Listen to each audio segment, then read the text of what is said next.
everyone, my name's Dee and I'm the founder of The Beauty of Our Dreams. I help empath entrepreneurs with their businesses and streamlining their work life and their personal life and all that kind of stuff. So I have here with me Tracey. Hi everyone, I'm Tracey. I have a little gift shop in Church Street called Miss Pretty London, which is where Dee and I first met.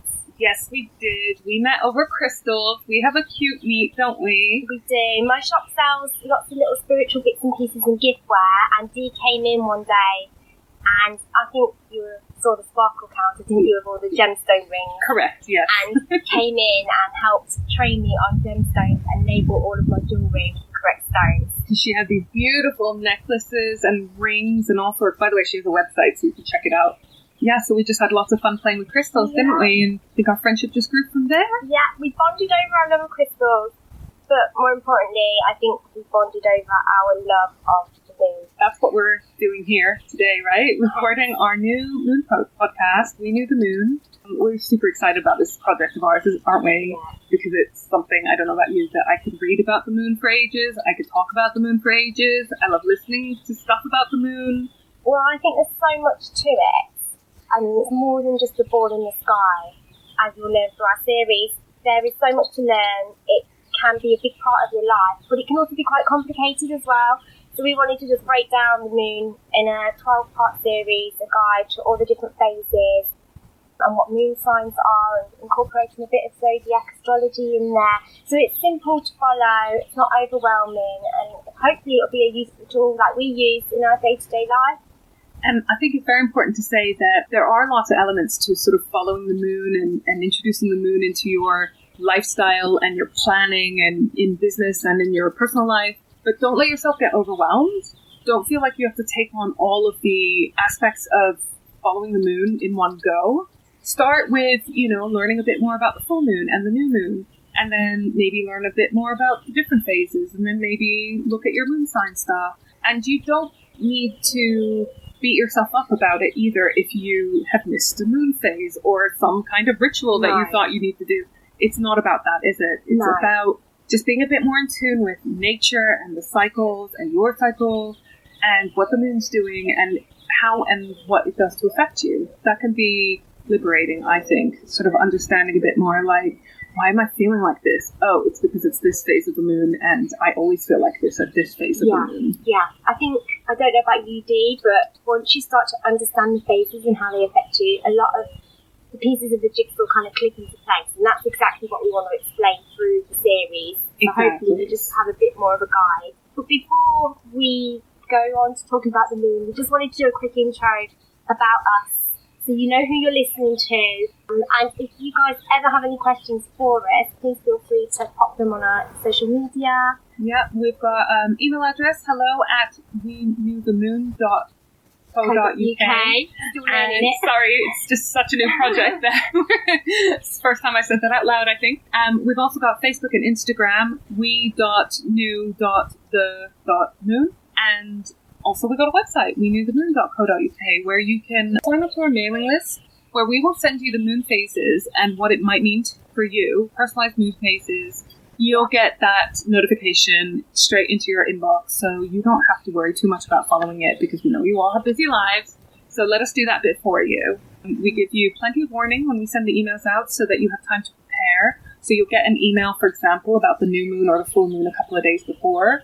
And we have already started our social media, and we've been lucky to get some people posting some questions and emailing in some questions and some comments about their moon life. That's right, we did do a shout out this past couple of weeks with a picture of us. If you want to check out what we look like, still up there on a rainy day in Glastonbury. Do you remember our hair, Dee? Oh, we haven't got much makeup on, so we're not looking our best. No, we're keeping it real. Yes, keeping it real. And FYI, this was a pre-COVID Glastonbury trip. We're obviously being very safe. Yeah. But yeah, it was really exciting, wasn't it? Because it was your first time to Glastonbury, and it's a place that is just so lovely. We went to the Goddess Temple and sat in there for a bit and walked around all the shops, which is just like our playground. I tried to get Tracey to get tattooed. She said no, but I succeeded in the end. Planning our next trip when it's physically possible for us both to be in a car together. Because, by the way, we're recording this just post-lockdown, from COVID to 2020.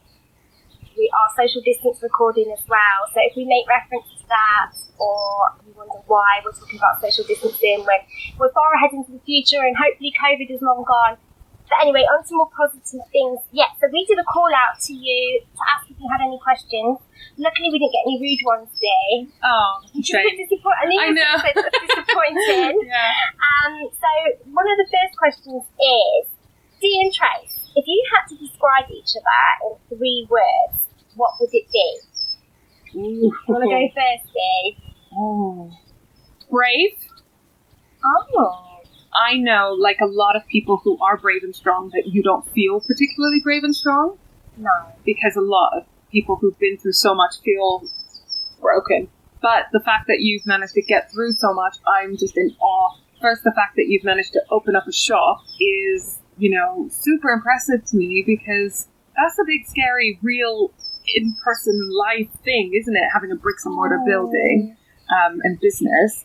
And the fact that you've made it just so amazing. I really love your shop as well, because it kind of feels like just the hub of a community, because not only did I meet you, but I've met lots of other people. Like your shop and your energy has brought people to you, which I think is brings me on to my second word, which is compassionate. Definitely bonded over the fact that we're both empaths and the joys and the challenges, shall we say, of being an empath. But the fact that you're super compassionate is just such a lovely thing to have in my life. And also feisty. Oh. But feisty in such a joyous way for me as an onlooker, because I'm quite loud and I'm Arab and I'm over the top and extravagant in a lot of things. I'm very extra, I know this. So I don't think people are surprised when I'm feisty. But when you have your feisty moments, because those of you who don't know Tracey, she's so petite and she's so warm and lovely. I find you a very calm energy as well. So that when you have your little, as you say, your little Scorpio tail that comes out, I find it hilarious. That's so funny. So yeah. There's a bit of Scorpio in my signs, which means that, I get what Dee was saying, that I most of the time I'm like the little girl with the curl in her forehead, that I'm really, really nice. And then if something, and it takes a lot, but if something really gets to me, this inner little monster comes out, stings right where it hurts, which is a horrible way of putting it, but I think it is the Scorpio.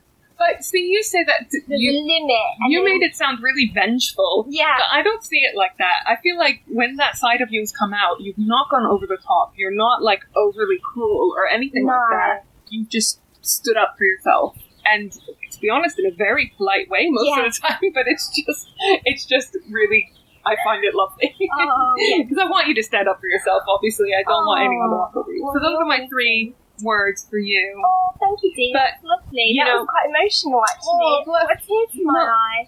I've used so many more than 3 words, but also I just wanted to say, because I was trying to think, and I've written this down as I was talking, that think of you as someone who creates this zen-like space physically and mentally and emotionally. Because being around you you have a very calming effect.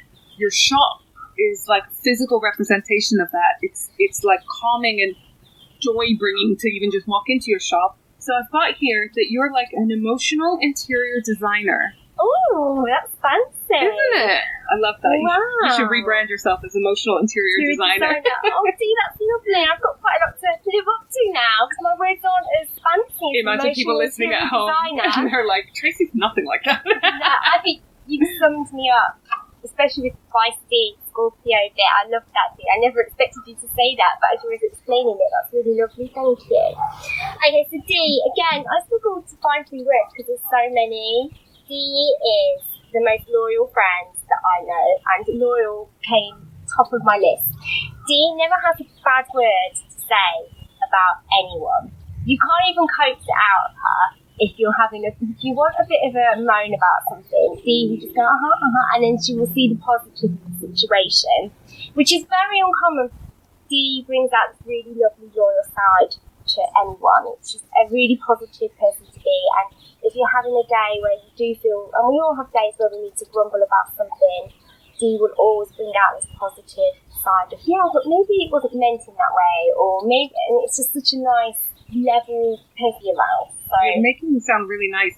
loyal was the first one. And with that comes two other words as well. I'm sorry, Dee, I've chosen more than three. That's all right. I talked for ages about your 3 words. So caring and honest, which I think I mentioned in the loyal side of things. Dee's super honest, and we've always had this pact, don't we, Dee, that we say if we upset each other or if we annoy each other, or if especially doing this new series, if there's something we do that we don't like, or we've always agreed to be honest.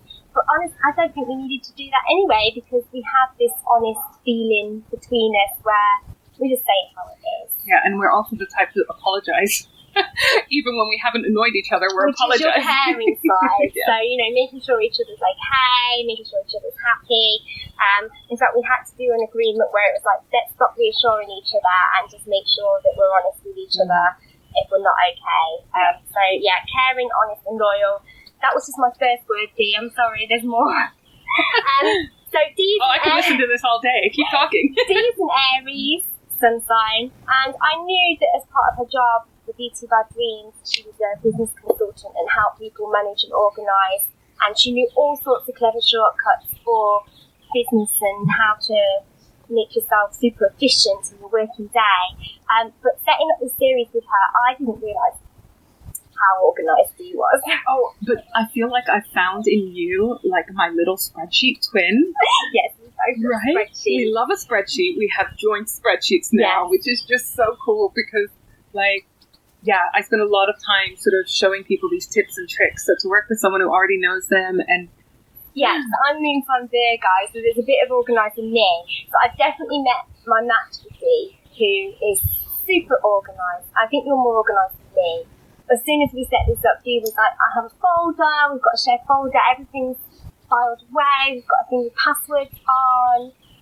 And super driven as well, like Dee is really, really energetic with her Aries manner. So she's not only organised, but she's so driven and enthusiastic in all the work she does. So organised is my second word. The third one, I thought funny.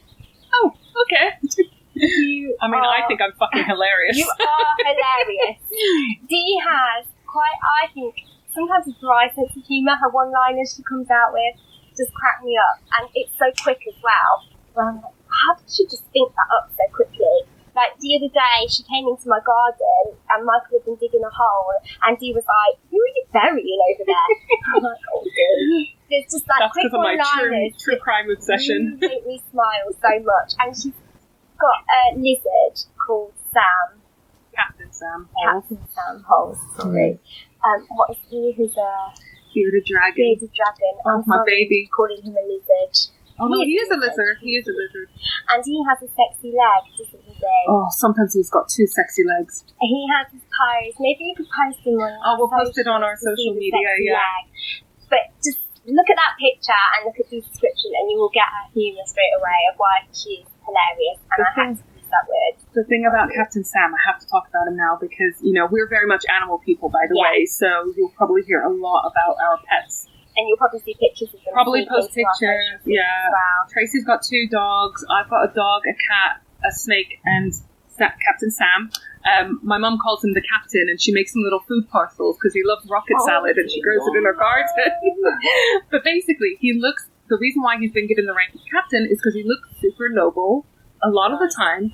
From the waist up, he looks like he's addressing the nation, like he's confident stallion, isn't he? He's rallying the troops, he's making some kind of presentation or some speech, he's attending some inauguration, and then from the waist down, he kind of loses it in terms of nobility, doesn't he? Because his legs either look super silly, or he's got them sticking out, toes pointed, real sexy. That's his sexy leg that we're talking about. So I will post an array of photos of Captain Sam and probably all our other furries and scalies. We should. Yeah, so when you see that post, please add your furries. Yeah, we would love to see if they've got a sexy leg. If they've got sexy legs, we want to see that even more. Definitely. Well, next question, Dee. We've got another one. So, KGS Doodle Prince asks, how did you guys get into mood stuff?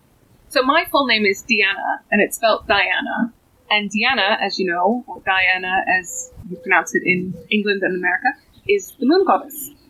So so goddess of the moon and of hunting, which is a bit weird because I'm vegetarian, but I think of it more as in like hunting for what you want in life, going out and getting what you want rather than actually killing animals because I don't do that.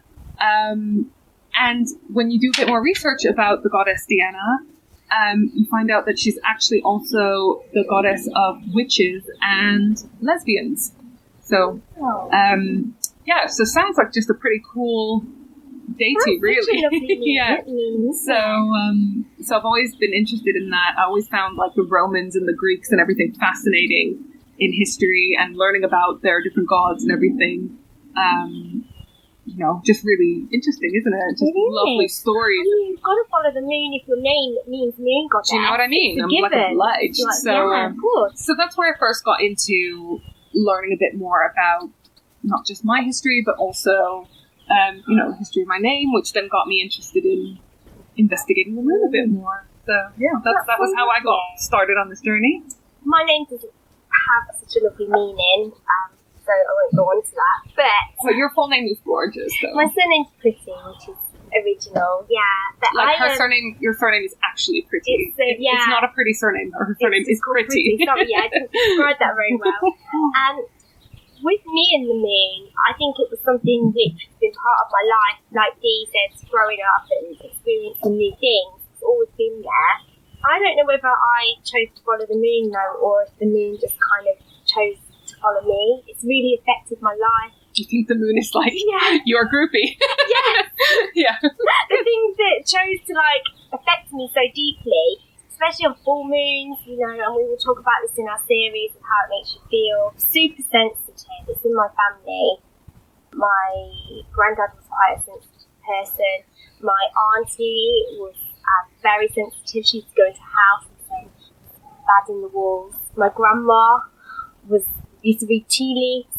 I've only recently learnt this from my mum as well. So there's definitely a spiritual path in my family which has caused sensitivity to the moon. Mm-hmm. My mum's an empath, which she's recently learnt, as have I, and it's that sensitivity really which has driven us almost like a fate in life to just kind of follow it and learn about it. And when you love discovering something, it just and when you read about it and you're like, oh my god, yes.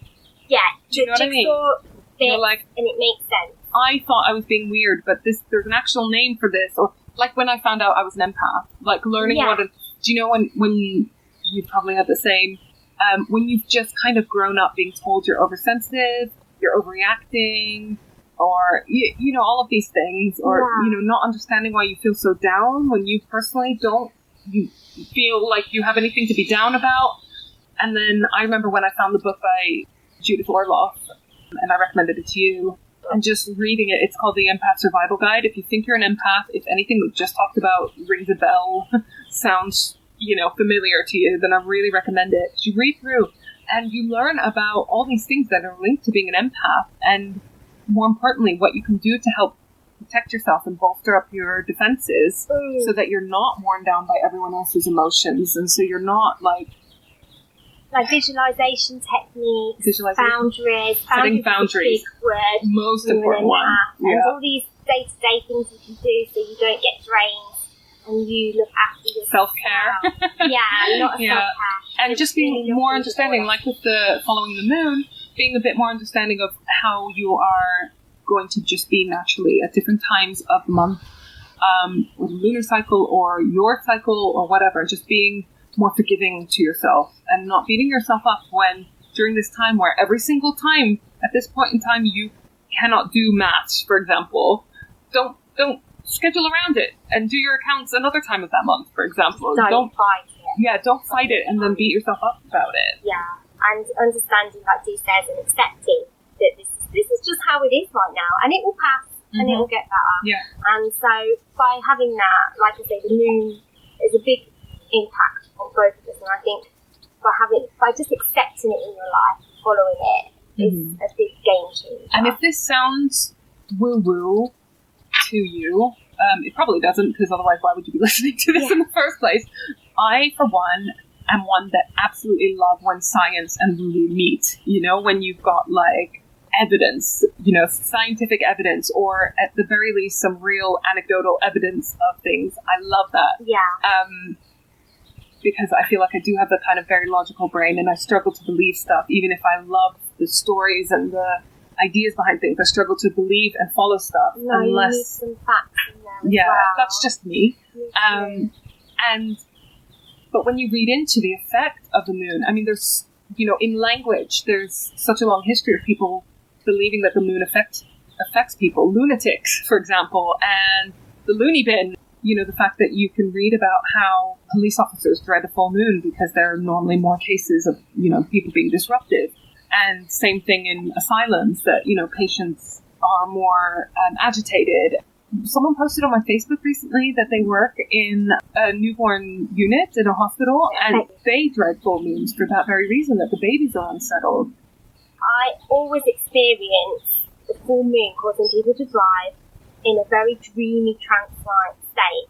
And I can count every single full moon. I walk home, about half an hour walk, and I have to cross about 3 of the pelican crossings where you press the button.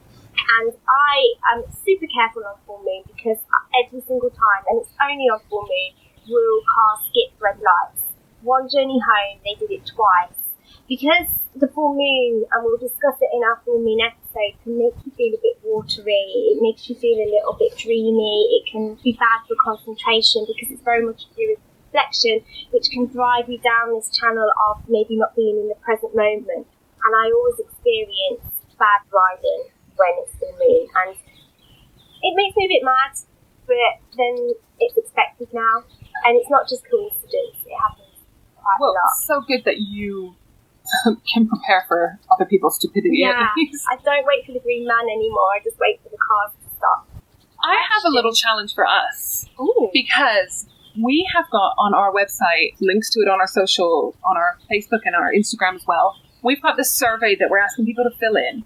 We ask you to fill in a little survey, partly because we're new at this and we would love to understand you guys a bit more. Yeah, we want to know you as well. And like, what do you love about the moon? What do you want to know more about? What do you find difficult to follow, etc., etc.? So I thought if we're going to ask people to fill in the survey, it's only fair for us to answer the questions too, right? Oh, okay. I didn't know about this. The first question is, what is your star sign, your sun sign? I should say that people call it star sign, sun sign, zodiac sign. Okay, I'm a Taurus. I'm Aries. And what about moon sign? Virgo. And mine is Aquarius.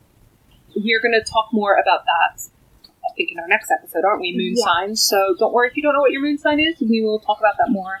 But it basically reflects more your sort of internal emotional side, doesn't it? Yeah, so your sun is your outer personality and your moon is your inner. But next podcast, you're going to cover it. I will cover it all, yeah.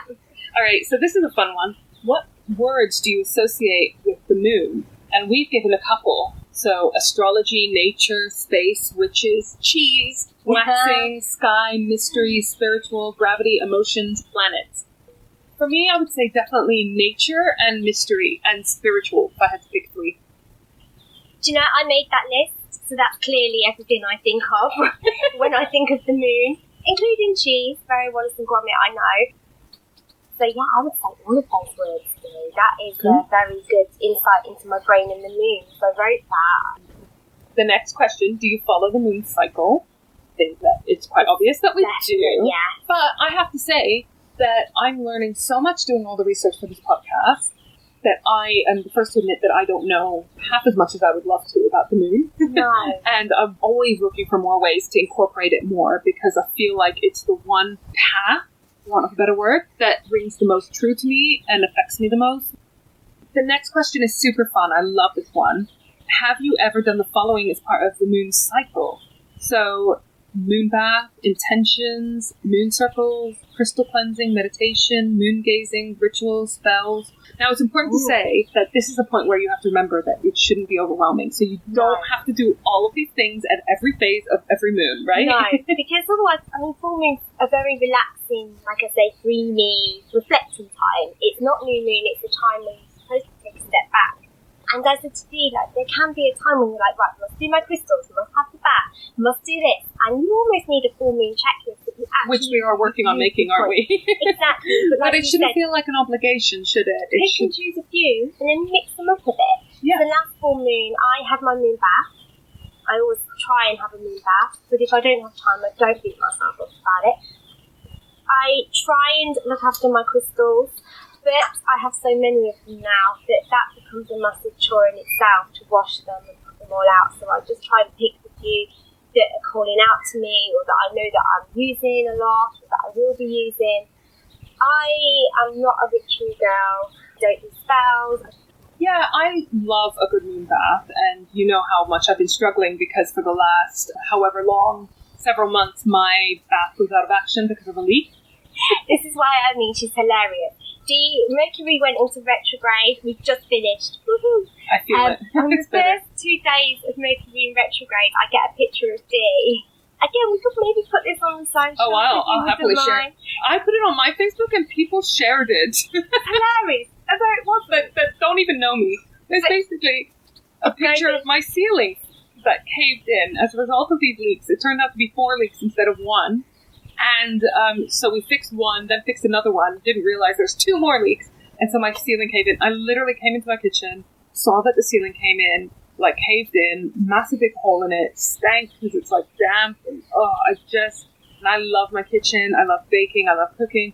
So this is like, where can Mercury hurt me the most? By putting my bathtub out of action and then causing it to make my kitchen implode. And I literally turned around, started crying a little bit, and drove to my mum's house and sat in my mum's garden. My parents are shielding at the moment because my dad in particular is very vulnerable, and just talked to my mum through her window about how shitty adulting is. Felt really bad in hindsight because I was telling her off. I was like, all those years as a teenager, when I wanted to be an adult and I thought it was going to be so cool being an adult and I could do what I want, why didn't you sit me down and tell me that being an adult is actually having really long-winded, painful conversations with your content and your building's insurance company and spending money on things that bring you no joy whatsoever. Adulting is hard. It's not fun. So the proper wind. On days that I feel more positive, I'm like, I am lucky that I even have a roof to cave in, you know? Well, Dee decided that it couldn't really get any worse, and to lift herself up, here comes the positive bit, and does a little dance in front of the hole in the ceiling, which is the post I'm talking about. Where that one? Yes. Where,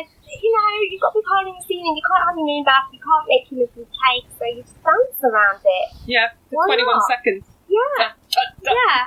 Make me smile. Yeah. I think I might have been drunk, though. But you've got to be if that happens to your house. Drink responsibly, everyone. Yeah, definitely. But do drink. I can't remember what the question was now. I don't know. I think so. I think so. Oh, what we do at, like, noon. Oh, yeah. Yeah. I mean, yeah. So, next question is... Oh, can I just talk about something else that I started, which I think falls into this category, this question, is I've started a lunar diary. Now, I, for ages, have been making notes about how I feel on different days in my diary and whatever. But in terms of comparing how you are at the same phase every month, it's quite difficult to flick through a diary. And do you know what I mean? Even those apps, like if you have period apps, lots of people have period apps where they note their mood, or, you know, like self-care apps where you note your mood. But I didn't have a system of comparing, like, what am I like every full moon, for example, or every new moon. So I started a lunar diary, which I really recommend,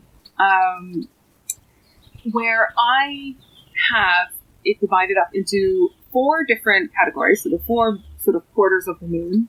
I've not bothered with any more phases because that's too many, you know. And so every full moon, I go through the full moon chapter of my notebook, and I write the date, and I write how I'm feeling during that full moon. So I have pages where I can compare all together what I'm like on every full moon. That's such a good idea. I don't know if I've explained that well, but you know what I mean? Like, all of my full moon moods are all together. All my new moon moods are together. And those are the ones I focus on, but sometimes I write the in-between bits. Are you noticing a pattern? Yeah. In PMS mode, I am not really angry. I'm very tearful. I cry at everything. So my full moon time was super emotional. You know what I mean? Where, like, honestly, it's so good that we've got, like, TV where we don't have to watch commercials anymore, because those would set me off. You know what I mean? Yeah.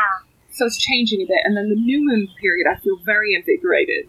and very motivated, like very much like, yay, let's go and do this, and like bursts of energy. Well, this is why we are very busy ladies who are in hopefully October are going to be launching a lunar diary, which will incorporate a lot of the stuff that we talk about here on our podcast and a lot of the bits that we put on the website, and it will be your diary as well that you can use for your day-to-day life, put all your jobs in there and your meetings. We wanted it to be a bit of an encyclopedia of knowledge as well, so there's going to be full pages of info about all the planets, your essential oils, your crystals. But laid out super easy, so you just can open up your diary and see what you might be interested to know about that phase, that week, etc. Okay, so next question. Which of the following would you be interested in learning more about? The moon cycles and how they affect my life, zodiac of the moon, the science of the moon and its cycle, moon rituals, nothing, or other. What if I said nothing? Nothing. I am an expert. Well, then you're the best person for the podcast then. I am always interested to learn more about the moon, and it doesn't surprise me still when there's new trinkets that can add to the knowledge. You know, yesterday was Flying Ant Day. I was desperately trying to search if the moon had anything to do with that. And when the river does something crazy, because we live very close to the River Thames, I always like to learn what the moon has got to do with that. For me, all of it, actually. Yeah, everything. All of it. Yeah, for me too. Everything, I think, is the answer. All of the stories, like there's so many cultures, for example. As much as I love science, I also love the sort of folklore side of things. But there's so many, almost every culture has some kind of story about the moon, has normally some kind of story about people changing at the moon time, like werewolves. The hair-gazing moon as well. You know, there's a very old symbol of a hair gazing over a moon, which in sort of pagan and very old traditions means a symbol of fertility and rebirth. Yeah. Every culture, every religion, every generation has had some kind of dialogue or discourse about the moon, right? Quite often about it being mysterious, this idea of rebirth and cycles and so forth. Quite often also about it being more the shadowy element, the mysterious element. Quite often represents the bits we don't really know or understand very well, doesn't it? Yeah. Which is actually the most exciting part, I think. Yeah. So next question is, do you have any of the following? Moon books, moon podcasts. We now have our very own moon podcast. Yeah. Moon memorabilia, moon cards, moon apps. We're surrounded right now with all of our moon shit. So much moon stuff. We do. We've got, what else have we got here, Dee? Crystals? Yeah, we've got the crystals. Bath salts. Bath salts. We're not in the bath right now, actually. I should say we're in Tracey's garden. Pelican just flew over. Is that a pelican? No, that's not. That's a heron. A heron. Oh, I'm so in tune with nature. Cut that out. I have an app on my phone that I can check every day what it's doing if I need to. Mm-hmm. But we don't expect anyone to become astrologers here. No. And be tracking, doing cartology and whatever. For reference, we've actually got the widget on our website as well. So if you visit our website, again, advertising it to you, but it's very useful. There's a thing on there which tells you straight away what sign the moon is in and what phase it's in. And that's all you need to know. Yeah, exactly. The next question is, what do you identify as? And we've got some examples: pagan, witch, goddess, spiritualist, none of these, other. And this is one that I always ask myself as well. Have you found your name, Dee? No, not really. So I'd love to hear people's suggestions. See, I think it will come. Yeah. This is the thing that you can't push in time. So I actually think that the thing I relate to most is empath. Yeah. Because I think that covers most of, that leads me into self-care, which leads me into the spiritual stuff and, you know, knowing myself a bit more, being more self-aware. Empath seems to sit well. Yeah. And that's not to say it won't change over the period of time. So I would say that I don't have a name either, it's more empath. People come in my shop and obviously know that I'm something and they can't find my name either. I've had a guy, no conversation, I was selling him something for Mother's Day and he just stopped me point blank and he said, "Are you Wiccan?" And it's very hard to like, no, I'm not Wiccan, but you're in the right direction, but I can't help you. But again, Dee, no name for me, just send in your suggestions. What are we? Yes, what are we? Be nice. Nasty, please. Yeah, no cruel comments. Tell us what you identify as. We'd love to hear it. It's nice to meet you all. Thank you for listening. Thank you. Check out our website, weknewthemoon.co.uk, Instagram and Facebook, we.knew.the.moon. Yeah, send us an email, hello@weknewthemoon.co.uk. I think those are all of our... That's awesome. All our links, which I'll post in the show notes anyways, but catch you next time. Bye! Bye. If you enjoyed that and you want more from us, why don't you head over to our Patreon page, patreon.com/WeKnewTheMoon, and check out some bonus content. Also, if you want to stay up to date, you can follow us on our Facebook page @we.knew.the.moon. If you could leave us a review on our Facebook page, that would mean a lot.